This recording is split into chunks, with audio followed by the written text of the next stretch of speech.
The best storytelling designs create curiosity by revealing information one step at a time. Today, how to create progressive content frame layouts. Open Canva and create a 1080 by 1080 square canvas.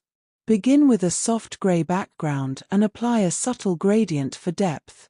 Insert 5 rectangular frames and arrange them in a gradual visual sequence across the canvas. Upload your images and place them into each frame, adjusting crops carefully so the content unfolds naturally. Increase the size of the central frame slightly to create emphasis.